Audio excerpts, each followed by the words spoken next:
This is draft season presented by Moody's. I am John Schmeelk from the Hackensack Birdie Health Podcast Studio. Keep getting better. We welcome in the new executive director of the Panini Senior Bowl. He is Drew Fabianich, longtime scout for the Dallas Cowboys.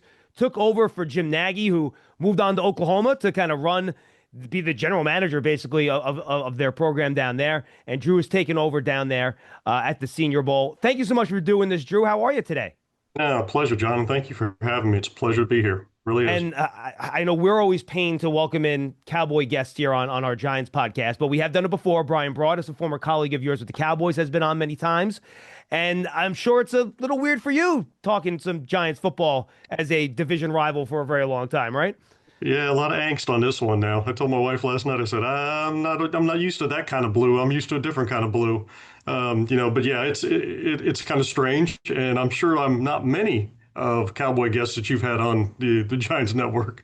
We talked earlier, Jerry Reese and I are close, and, we had some great games through my time and his time. And, when on paper, the roster was better one way or the other, it always went the other way in the game. It was strange. It really was.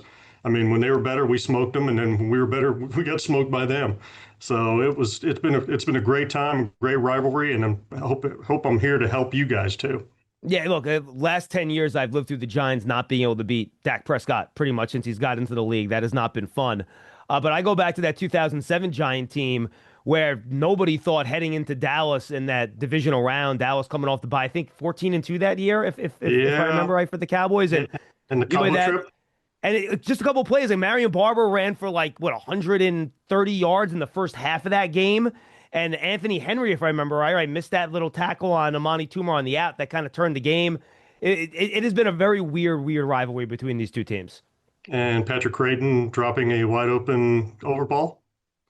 Yep. And then 2011, when Romo overthrew Miles Austin, right, in the regular season game and the night game at the end, where I think he lost the ball in the lights a little bit, right?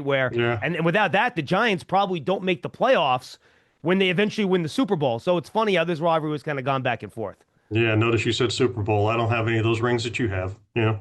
No, I feel you. And now you have a brand new role, though, Drew. So tell me the difference between scouting for all 32 teams now versus being a college scout for an individual team, trying to put together a list and a group of players that a specific set of coaches might want versus guys that will appeal to the entire league. Well, you see my role for 14 out of those 18 years, I was the national scout. So this is kind of almost rote memory for me. I'm going by school, I'm going, and rating those and actually, putting grades on them just like I did as a national scout. Now I'm blessed, don't get me wrong, because Jim put together a really, really good staff here. Jack Gilmore's my head of operations, and I've got Michael Newsom as a scouting assistant and Jackson Roby as a scouting assistant. When I walked in the door, there are already 250 players on the board. Now, we end up now where there's close to 700 that are on the board, but we put together a list of 300, and there was a purpose for that. And my purpose was that I thought that, again, this is the premier all-star game, always has been, always will be. And everybody I talked about this to, and we sent, the packages and everything. They said, this is now just as big of honor as the invites are now, because it's such a restricted number. And you've read things. I've gotten bashed left and right. It's an injustice not to have 7 more players from such and such on it. Well, you know what? There was some Mendoza lines that I set, and there were specifics that I thought of. And just like the junior piece of this, there's 54 juniors on there, right? Well, those juniors I deemed as guys that were top 3 round, graded players. Well, the head coaches aren't going to get as mad at me for putting those guys on the list. Now it's the 4th, 5th, 6th round guys that they want to keep around for a little bit and develop and hopefully end up being second or third round guys.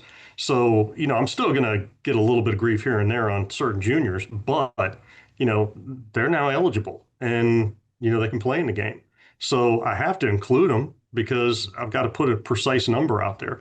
But to answer your question in a short way, this is just like stacking a vertical board for the draft, because these were the top 300 players regardless of position. That's all it was. That's all it was. And you talked about it last year. I think the list was more than twice the size.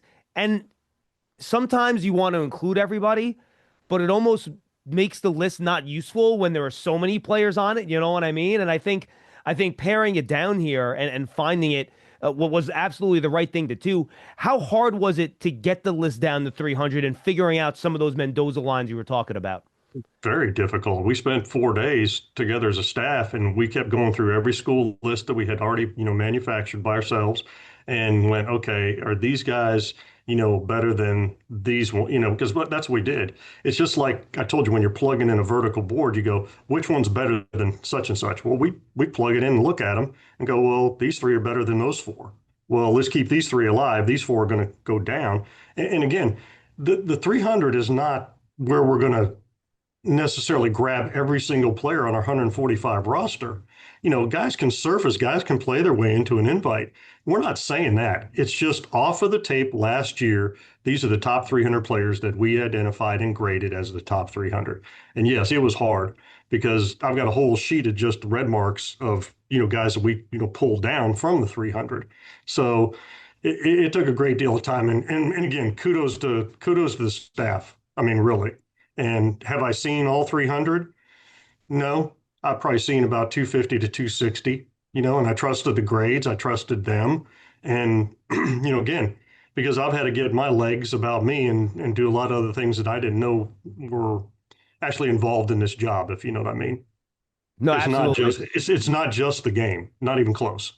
Not even Oh close. yeah, I mean, you're the business side of it. I can only imagine. It reminds me of whenever I talk to the unfortunately the Giants have had a bunch of new head coaches over the years, and the guys that were coordinators always say, "Man, all the non-football stuff I have to do now. I just wish I was like drawing up plays and sitting with my guys in a room compared to all the other stuff that's not football that I have to do now." I had the scouting assistants in with me the last couple of days. And I've been just trying to catch up on some guys, right? And it'd be like, there's a text alert, there's an email alert, there's another call. And I'm going like, okay, could people just leave me alone for just a half hour just so I can get like four guys done, you know? And it's like, and they go, well, we'll just wait. And I was like, I appreciate it, guys, because I got to knock this out, because most of the time I'll push back what I don't need to do at that very moment. Because again, I'd like to feel more comfortable with the players. And when I'm more comfortable with them, at least I can better communicate about them. Does that make sense? Absolutely. And look, people should go to seniorbowl.com. You can see the 300 again. It's a watch list. Absolutely. It's not an invite list. It is not these are going to be the best guys at the end of the year list. It's guys to keep an eye on as the year goes along.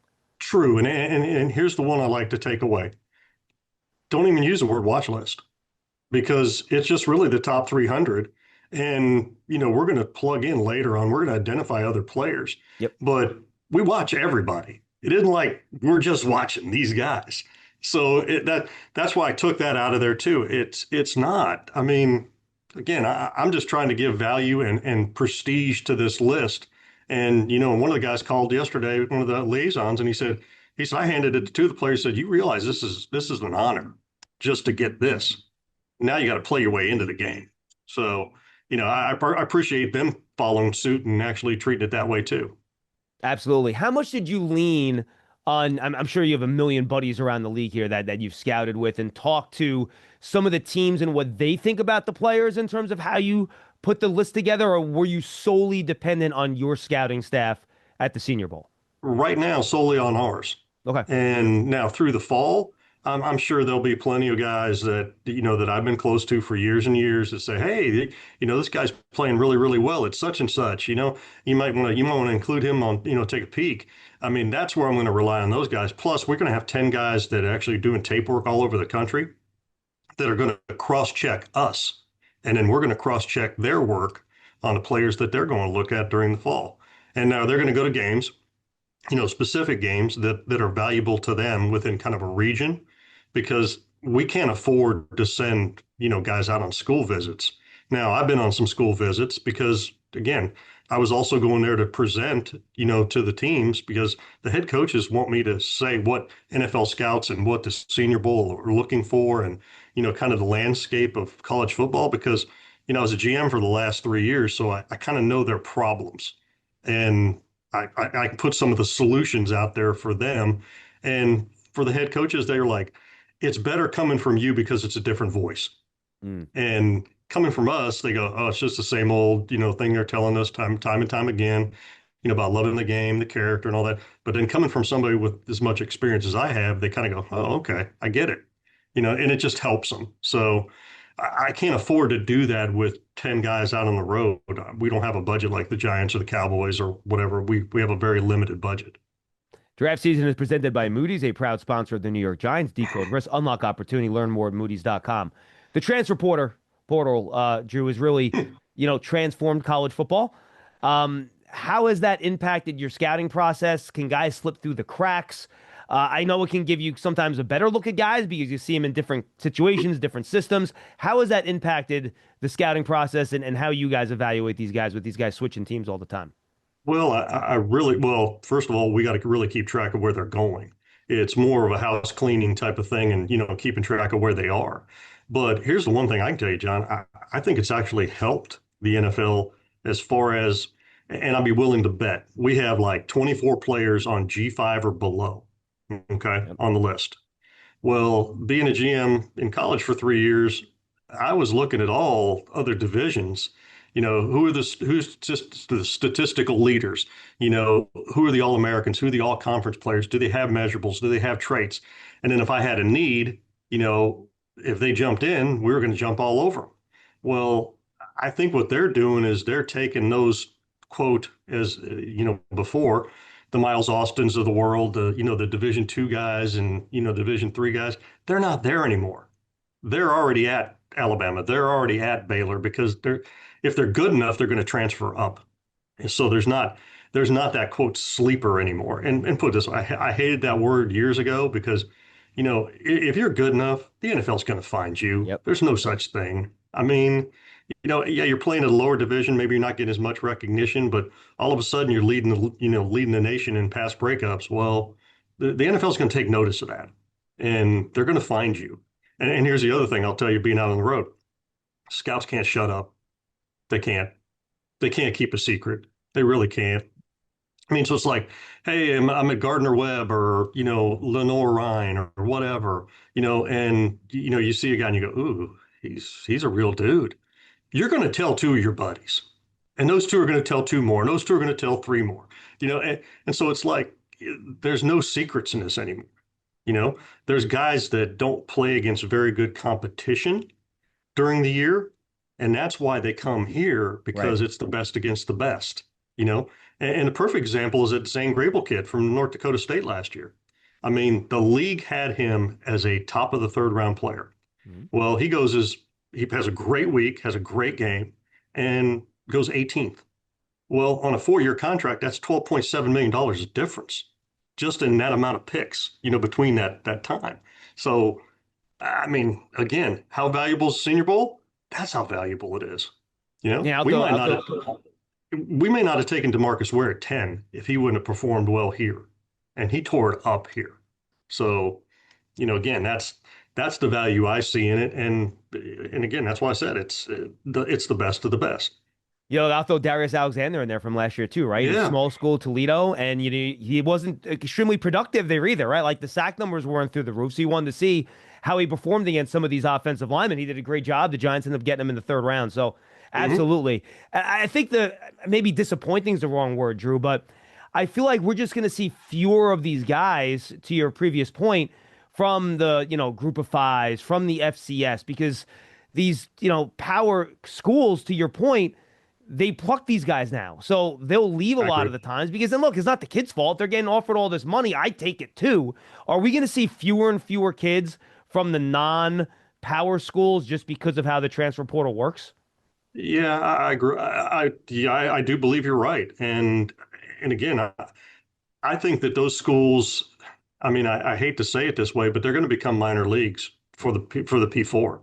And that's just how it is. And I think a lot of these coaches know that they can't afford a high enough revenue share, base to actually even come close to competing. I mean, they just can't. And it's like there were certain schools that I recruited against in the portal that I'd throw an offer out there and all of a sudden such and such had come in and such come in. I go, I'm done because I knew I couldn't compete. And I knew if I threw an offer out there, it'd be like, okay, well, they're just going to come in $100,000 over top of me anyway. So I'm not going to get him. And again, I want the kids to get their fair share, but there's got to be something done. I mean, by Congress, by somebody, and get a commissioner and do a CBA, make them employees because it's it is really bad. It's a And wild, trust wild me, west, right? oh no, it's worse than that. Seriously, it changes every 5 minutes. Now I love that about it because my job in the league for 18 years, I mean, it was kind of Groundhog Day. The only thing that changed was the players. But I knew the exact flight that I was flying to Indianapolis on every year for the combine. I knew exactly the flight I was leaving on. I mean, I knew exactly what time of year I was going to be in the Northeast. I'm saying so. But in college, I mean, it could change tomorrow. I mean, did you see the ruling in West Virginia? Academically ineligible players are going to be able to play now in West Virginia. Which is kind of weird because then they're not exactly academically ineligible, then, are they? Well, and are they really students? Right. So you see what I'm saying? That's strange to me. I mean, because all I ever worried about was, okay, did he get his 12 hours? Did he get his 24 hours? Is he eligible? Is he going, progress towards graduation? Now I guess that doesn't matter. Doesn't Yeah, matter. it is. Yeah. And look, So I didn't mean to go off, but college football I'm not put it this way, I am not missing it right now. I'm not. yeah, I mean, look, I've talked to a couple college coaches that have taken, demotions maybe is the wrong word, but, look at Jeff Hafley, right? He was a head coach in college football, leaves to become a coordinator. I mean, I can just imagine having to recruit all the kids on your own team every year and every winter. I mean, it's got to Oh, be exhausting. I can't imagine. John, it's not even that. And again, I'll go quickly through it. June is the worst month of your life in college football. And everybody goes, what? Yeah, you're going camps on Monday and Tuesday, right? 7-on-7 camps Thursday and Friday, Wednesday, Thursday. Then you got official visits Friday, Saturday, and Sunday. The whole month. Oof. The whole month. And it's like the coaches have no life and you're recruiting 24/7, 365. They get 2 weeks off, maybe, if they're lucky, right? Maybe. And it's like, and again, what's pleasurable about this? Now, don't get me wrong. You're getting paid a lot of money to do that, but your quality of life is awful. And what was wrong with the old model of doing your signing day in February and doing Right. your visits, in December and January when the season was over with? Because that's how I did it. But now we ramp it up and go into the year before, and then you have to hold those kids all the way to December now. And all they do is go, I'm committed until somebody else gives me a better offer. Yeah. Yeah. I Yeah. mean, No, it's tough. I heard it today on the radio. The kid goes, "Yeah, I'm committed to Mississippi State, but I'm going to go to see six other schools." I'm going like, oh, well, you're not committed then, you know? Correct. Sorry, I'm the old guy. Get off my lawn right now. So, No, look, hey, look, you lived it. I get it. I get it the was awful, frustration. Um, awful. real quick, you have Good. 24 guys. You have 19 group of five, five Hmm. FCS guys on your list. As you went through those guys, we're not going to get into a ton of individual players here. Any guys that were like are particularly really fun for you from those small school guys that you're like really excited about seeing up close and personal if they happen to play well enough to make the game in January? I'm kind of interested in seeing Trey Lance's brother up in North Dakota State, because he's got traits and he's athletic. I mean, so is Trey, you know, um, you know, and he's not a lower division if you kind of, but like the Ivy, like the quarterback at Harvard. I mean, yeah, he's worth looking at and he's worth, some recognition. He's got the right tools. He's got the right traits, and guess what? Smart enough to get into Harvard. That tells me a little something too. So, that those are the couple that kind of intrigued me a little bit. I went to the Manning camp and there were like 43 quarterbacks there, which was great for me. Archie and Eli and Peyton were absolutely wonderful to me. And just FYI for people out there, Eli and Peyton coached their tail off down there, even with the little guys. I mean, they're in a group the whole day. I mean, they do a phenomenal job. I mean, kudos. But I got up close and personal with those guys, and it was like, okay, I kind of like this guy a little bit on tape, and then I kind of got to reaffirm what I saw in person. But then it was sometimes a little bit of the opposite too. I was like, hey, I kind of like this guy on tape, but then I watched him and I go, maybe not. So it was like it gave me, a really good picture of what the quarterbacks are. And this year's class, I think, is better than last year's class. I really do. We mentioned the transfer portal. NILs. I feel like in some ways that's maybe helped the game a little bit because with guys making the money they are, Drew, in school, they're less apt to leave earlier. So you're going to have more players eligible for your game, right? Agree and disagree. I agree with guys may not leave early, and I think this is the reason why. Some of them are getting a little bit more self-aware, and some of the quote NIL agents, or if the PA agents are actually representing these guys in college, they may say, hey, you're really a fifth rounder, and you're going to make more staying in college right now than you're going to make as a fifth round pick, in the NFL. And you still have to make the team. So I think you're going to get the lower end players, the fifth, sixth, and seventh round guys, sticking around as long as they can and going, okay, well, hey, I'm better off here because I know I'm locked in. I know I'm going to start. I know I'm going to make money than taking that risk of going, hey, I may not make that team. So now I agree with the high level juniors coming out early. Now, I don't think they'll stay. I still think they'll come out. And I mean the first and second round guys. If you're a third round guy, stay in school. Try to become a second round guy. Just because like the top of the third and top of the second, right, on a 4-year contract is a $7.8 million difference, right? Wow. So you should stay, right? Now, if you're already a high second, stay. You're already first. Come on. I mean, I didn't mean stay on the seconds. Get out on the second. If you're a third, stay in. You know. And here's the thing: I've been offering it to head coaches that I know really, really well. The advisory's not out there anymore either, so they can call me and I'll give them a value and say, hey, he should probably stay, or he kind of is what he is. And that's the other thing. I'll go back to your question. If that guy's a fifth rounder this year, he's probably a fifth rounder next year, Right. right? So as long as he stays in, right, and makes his money, and he walks out of college, let's say he's got $400,000 in his pocket. I don't know about you or me, but I damn sure didn't have $400,000 in my pocket when I left college with my degree. No. I mean, good starter right there. I mean, you know, so, and again, I kind of bounced around a little bit, but, I agree and I disagree.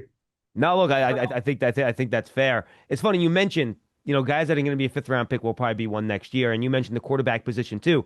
We have seen the last couple of years, though. I think Drew, Cam Ward almost came out the year previous, right? And he probably would have been a day 3 pick, maybe. He ends up balling out. I, I don't know. I think people were kind of underestimating that a little bit. Okay. I mean, just because, again, because he was at Washington State and he did put up really, really good numbers. And there's a reason why Miami paid him what they paid him to bring him down there, right? Yeah, Um, he certainly did help himself in Miami, the same way Jaden Daniels helped himself in his final year at LSU, right? yeah. And see, what I'm getting at is, and again, I think the quarterbacks are they're not an anomaly, but in the league, if you're desperate for a quarterback, you're going to overpay for a quarterback. No, of course. You are. I mean, and that's just the nature of the beast. For him, to say he was like a third day guy, see, I'd say he was probably more like a fourth round guy, right at the top of the fourth, maybe the bottom of the third, Hmm. because he had starter traits. And, out of these 24 guys, I think there's 8 that have starter traits that could. Now, again, they may not start day one, because there's not going to be 8, places where, rookie quarterbacks are going to come and start in the NFL. Just not, Right. but to say that, I mean, there are guys all over the league that have been starters in the league. The Jacoby Brissett's, of the world. They've been starters in different places. Are they good players? Yes. And are they quality? I mean, heck, Cooper Rush has started games, right? Yep. I mean, that's what I'm getting at. There's 8 guys I think that are out of the 24 that are capable of starting in the NFL. So, Yeah, so where I was going to go with that is, do you see guys in this group similar to the Cam Wards, the Jaden Daniels, that could kind of, as they just continue their college career, blow up and really become, all right, well, this guy's not just a third round guy now. He could, challenge as like a top 10 pick. I do, but I also see guys on there that I go, they might go back. Mm, They might do just like Garrett Nussmeier did. And I thought that was a great move by Garrett. I really did. me too. Because he was still growing, he was still developing. I mean, he's the perfect example of just, having some wherewithal to stay somewhere and develop and learn the game and kind of grow instead of going like, okay, well, I'm not playing, I'm out, and I'm gonna go learn another system. And then, oh, I may not play there. And then, oh, I may be out again. There's no adversity with the transfer portal. That's what the NFL doesn't like, and that's what coaches don't like. As soon as there's any kind of adversity, it's I'm out. I'm 88 out the gate, right? Well, guess what? You get to the NFL, there's a hell of a lot of adversity, you know. And you So can't just let's leave. you can't just leave. That's right. You can get cut, really easily, but again, and again, I know we're kind of bouncing around a little bit, but yeah, I see there's some favorites I have in that group. And like we talked about earlier, there's some I have personal relationships already. And it was because, where I lived, who I worked with, I worked with their dads. I know their dads. I mean, which is, still kills me, you know. Not as bad as last year though. I actually had a kid I was recruiting that I played with his granddad. Oh man. Yeah, that really made me feel bad. Really made me feel old. What? I said, Herman White. I was like, your dad, Herman White? He goes, yeah. I said, where'd your dad play? And he goes, at Mesa in Colorado. I go, oh Ah, wow. I was like, I played with your dad. It's his oh, grandson. that's funny. So, It's funny you mentioned Nussmeier. I thought Drew Aller's another guy, smart to go back, continue to develop. Right, you don't want yeah, to rush things, and I think I do think that is a good thing for some of these quarterbacks because look, I obviously both of us have Parcells connections, right? He was in Dallas. I'm sure you've heard yeah, a million Parcells-isms, and look, some of the stuff has changed, but we've seen just having a lot of snaps at that position in college can be so valuable for being ready to play in the NFL. And I think I don't mind older quarterback prospects. It just means I know more about you as a player. Fine, stay in true, school. I'm good with that. true. But here's the other thing. What if those snaps weren't pro style snaps? That's true too. Fair. See, it takes you longer to develop when you get to the NFL then. Because I'd be willing to bet you 50% of the quarterbacks don't ID a mic, don't change protections, right?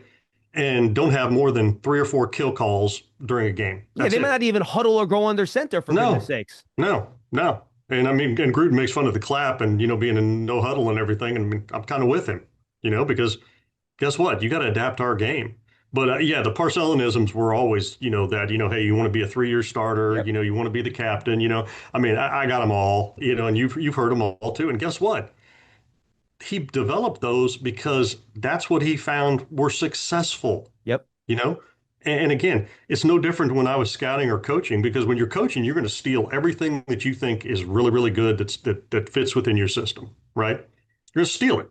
Well, there's no other difference in personnel. When you get taught a lesson in personnel, learn from it, because mine was Vernon Golston, right? Had him as a high pick, right? But I kept having angst about him. I kept going, there's something that really bothers me about him. And I won't say this on air or anything like that, but then he flames out. Okay. 2 years later, the same player was coming out of college. Same angst that I had about him, right? And I go, nope, not going to fall for it this time. Didn't have a high grade on him, and he flamed out too. So it's like, you just learn Yeah. different ways. And these quarterbacks, I mean, you know, it isn't just the answer putting up 5,000 yards. It's not. And you're in a spread offense. I mean, you know, some of them are made for that. I mean, how many quarterbacks have thrown for over 5,000 yards at Tennessee over the last like 5 years? Plenty. All of them. All of them, right? Well, that's a great accomplishment. And they're good players. But does it take a little time to assimilate to the game? Yes. Because now you're going to have to understand protection. You're going to have to change, you're going to have to ID the mic. You're going to have to control everything in a 45-second period. You know, you do, Yeah. and you may have to audible. So it's not easy. So again, I played the position, and I know it's not easy. No, it's very difficult. And the Giants are going through that with Jackson Dart, right? Coming from an Ole Miss offense where a lot of stuff is kind of Yeah. set up for you. And he's starting to figure it out. And it's going to Hmm. take some time. And then, and they're certainly going to be patient with him. All right, let's focus in, Drew, real quick before we say goodbye on some of the Okay. position groups here.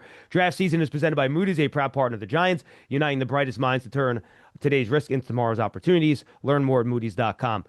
Any position group, really stick out to you that you think is particularly strong with this year's draft? I've done some summer scouting, Drew, and I just think it seems like another big person draft to me. Where it, if you're looking for big guys up front, this is probably going to be a pretty good draft for you. I agree with that in the offensive line.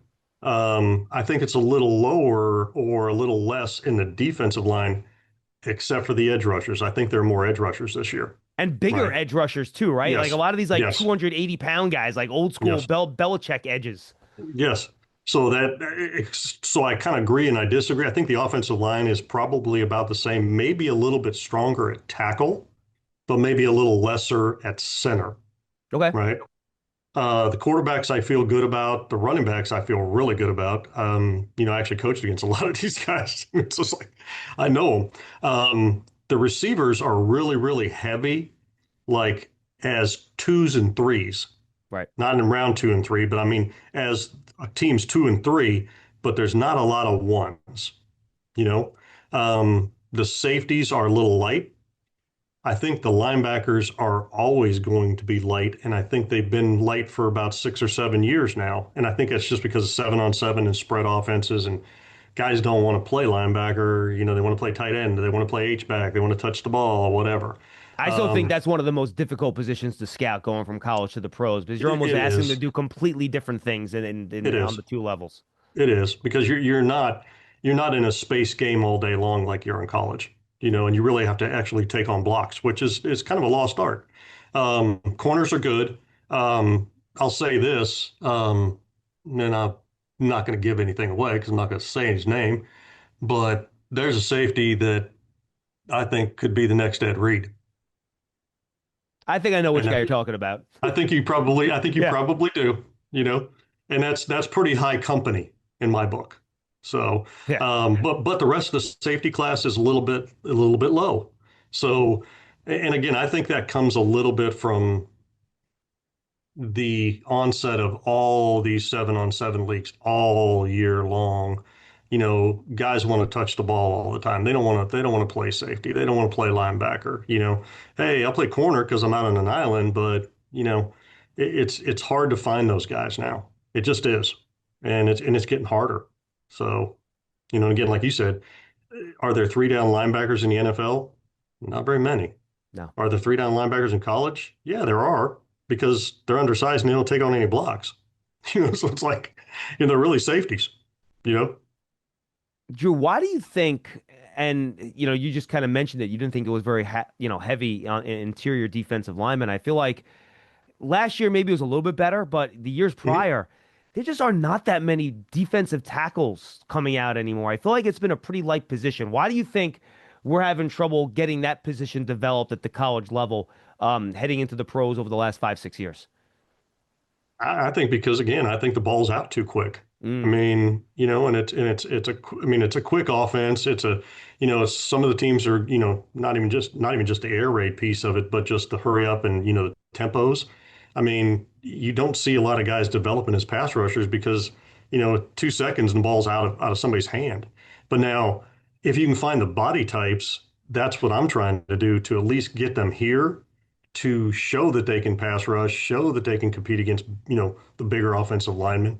So I think the body types are out there. I just don't think they're getting developed because they don't get to see 5 and 7 step drops anymore. mm. And, like they would in the league. And it's hard to develop that. So you guys broke it down 109 players from the SEC, which is by far the most of any conference. I guess that should not be a surprise. But then the Big Ten at 68, ACC at 53. I was surprised that those two were so close. I thought the Big Ten might be have a bit more of a spread above the ACC. Well, I think that you got to look into the attrition of the classes too, because Indiana lost a lot of players, Michigan lost a lot of players, Ohio State lost a lot of players. and they might have filled those spots with transfer portal guys that normally used to be the guys that stick around and stay within their system and develop. Because it used to be where you kind of counted on your 25 coming in and signing 25. By the end of it, you were lucky to have 15 by just pure attrition, injury, academics, guys that couldn't play, ones you missed. Now it's down to about nine players out of your 25 recruiting class, right? So where are those other kids coming from? Well, they may not be coming from the same class because you're bringing them in from the transfer portal. They may be 1 year guys, 2 year guys, 3 year guys. So, like I said, that may be a little bit of a misnomer because that's just the Big Ten this year. I think the Big Ten was higher, a lot higher than that last year Oh yeah. because Ohio State probably had eight guys on the list, if or 8 or 9 on the list last year if we'd have been doing it. So I agree. The SEC's always been this way, and I think it always will be, just because the population changes, and because industry has left the Midwest and the Yep. Northeast.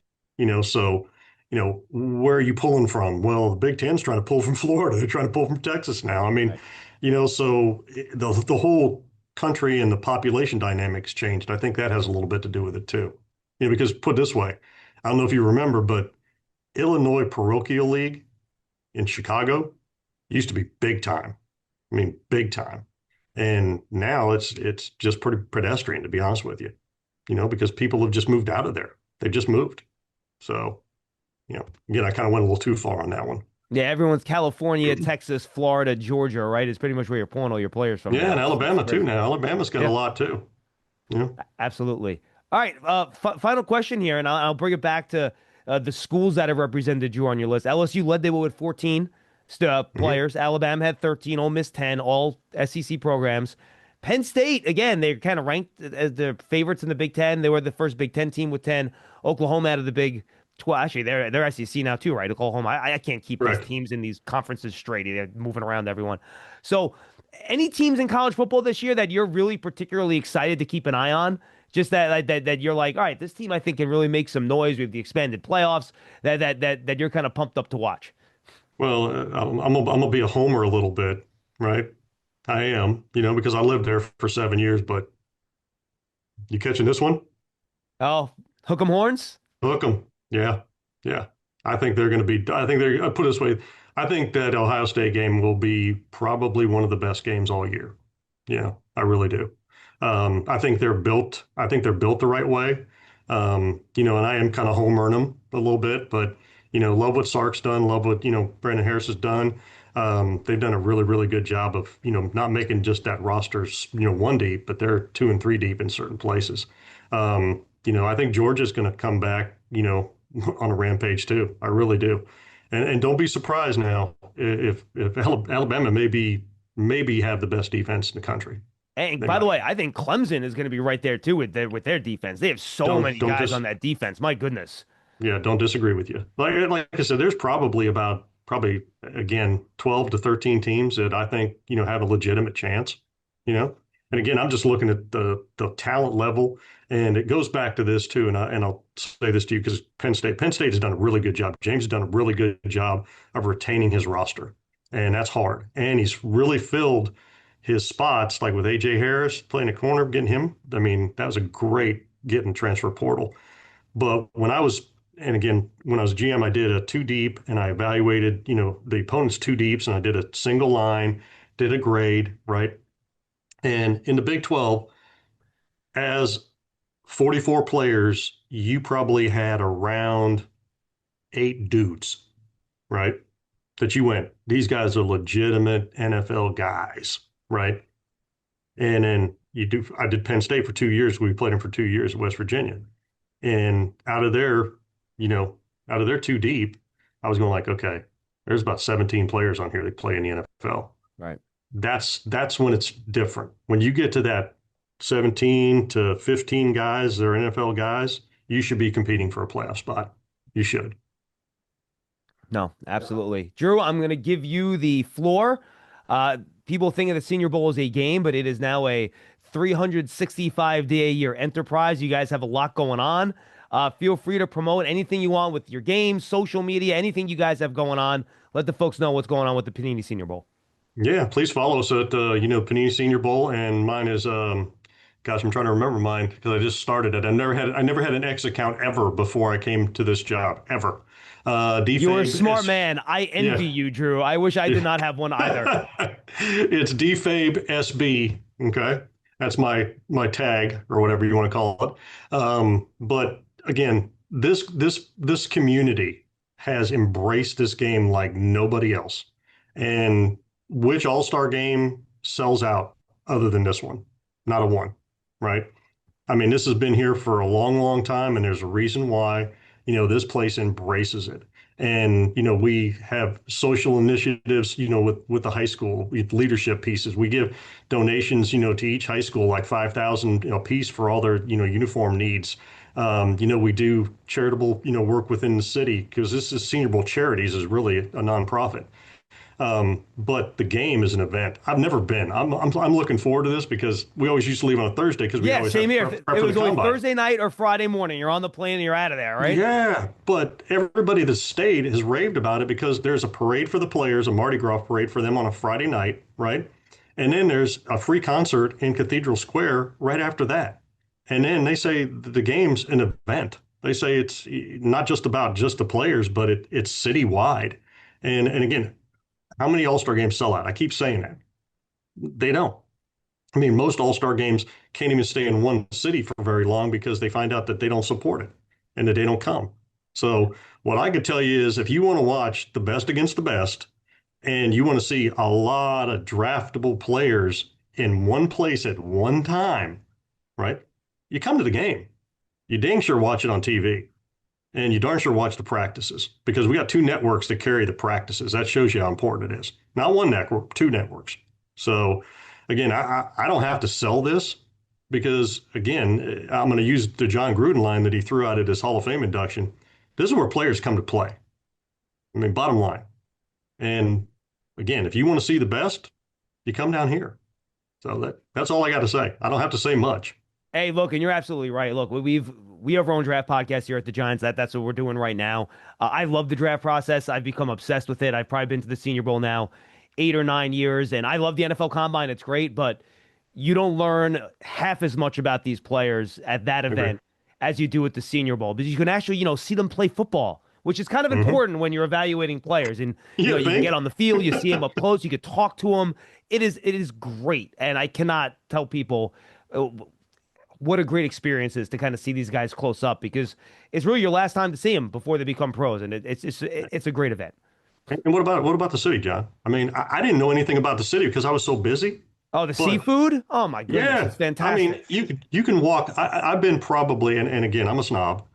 I've been to probably half of the places that I should be here, and two of them are my top 10 of all time. Yeah. And I traveled the entire country, and I'm going like, okay, I didn't even know about this because I was so busy. There was practice and there was interviews and all that. But if you're coming, I mean, you don't just come for the game. I mean, you ought to just visit Mobile because it's a heck of a place to be. It's like got a New Orleans flavor to it, doesn't it?